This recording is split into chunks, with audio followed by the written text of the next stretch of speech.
ప్రతి ఉదయం దేవుని వాగ్దానం అనే కార్యక్రమానికి ప్రేమతో మిమ్మల్ని ఆహ్వానిస్తుంటున్నాను. ఈ ఉదయకాల సమయంలో దేవుడు మన కొరకు ఏర్పాటు చేసినటువంటి వాక్య భాగము ఇర్మియా గ్రంథము 1వ అధ్యాయము 9వ వచనాన్ని ధ్యానించుకుందాం.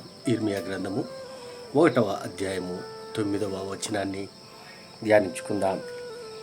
అప్పుడు యెహోవా చేయి చాపి నా నోరు ముట్టి ఇలాగూ సెలవిచ్చును, ఇదిగో నేను నీ నోట నా మాటలు ఉంచి ఉన్నాను. క్రీస్తునందు ప్రియమైన దేవుని బిడ్డలారా, ఈ యొక్క చదవబడినటువంటి వాక్య భాగంలో మనం గమనించినట్లయితే పరిశుద్ధాత్మ దేవుడు మనకిస్తున్నటువంటి వాగ్దానము, ఇదిగో నేను నీ నోట నా మాటలు ఉంచి ఉన్నాను. ఈ యొక్క వాగ్దానాన్ని మన జీవితాలకును మన కుటుంబాలకును దేవుడు ఆశీర్వాదకరంగా మార్చునుగాక. ఈ యొక్క మాటల్లోని అంతరార్థాన్ని, ఆత్మీయ సత్యాలను మనం గ్రహించినట్లయితే పరిశుద్ధాత్మ దేవుడు తన ప్రజల కొరకు, తన ప్రజల నిమిత్తము ప్రవక్త అయినటువంటి ఇర్మియాను ఎన్నుకున్నాడు.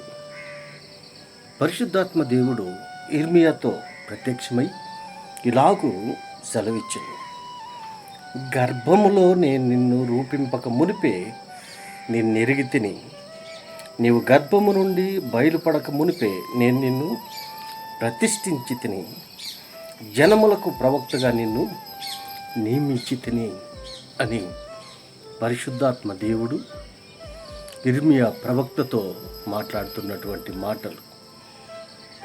తన ప్రజల కొరకు, తన ప్రజల నిమిత్తము దేవుడు భక్తులను, ప్రవక్తలను, రాజులను రకరకాలుగా తన ప్రజలను కొరకు నియమించుకుని ఉంటున్నాడు.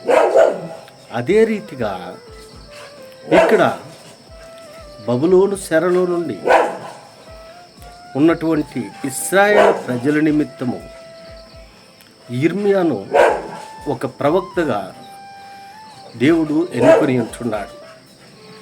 ఏ రీతిగా అనగా, తల్లి గర్భము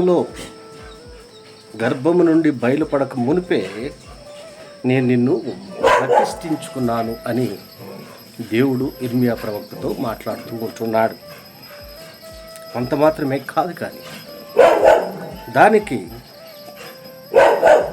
ఇర్మియా ప్రవక్త ఇస్తున్నటువంటి జవాబు 6వ వచనంలో, అందుకు అయ్యో ప్రభువు యెహోవా చిత్తగించుము, నేను బాలుడనే, మాట్లాడుటకు నాకు శక్తి చాలదని నేననగా.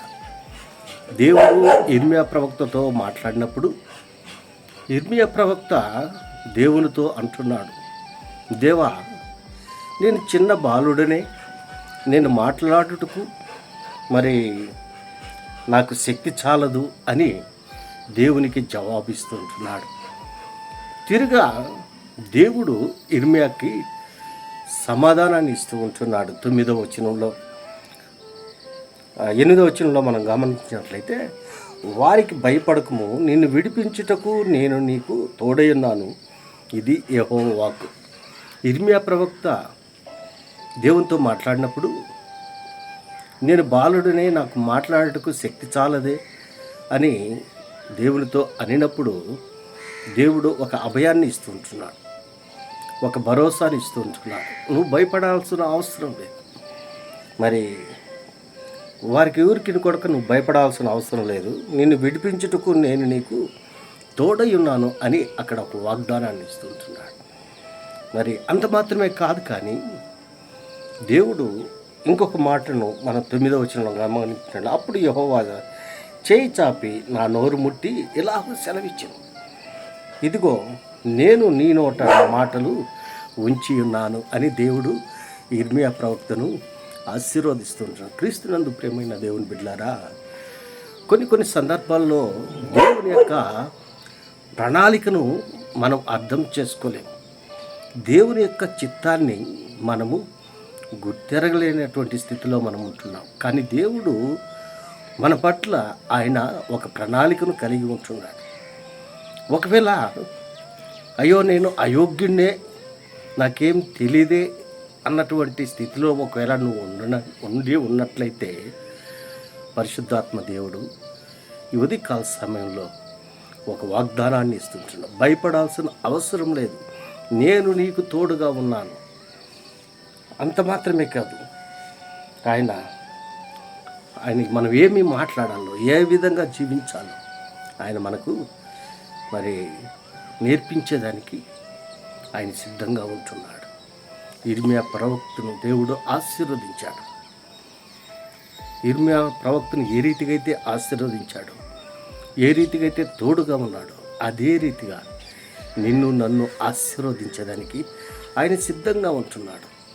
ఆయన ఆశీర్వాదాలను పొందుకొని ఆయనకు సాక్షులుగా నీవు నేను జీవించాలని ఈ కొద్ది మాటల ద్వారా నేను హెచ్చరిక చేస్తుంటున్న దేవుడి యొక్క మాటలు మరెక్కువగా మీకును మీ కుటుంబాలకును దేవుడు ఆశీర్వాదకరంగా మార్చినగాక. ఆమేన్.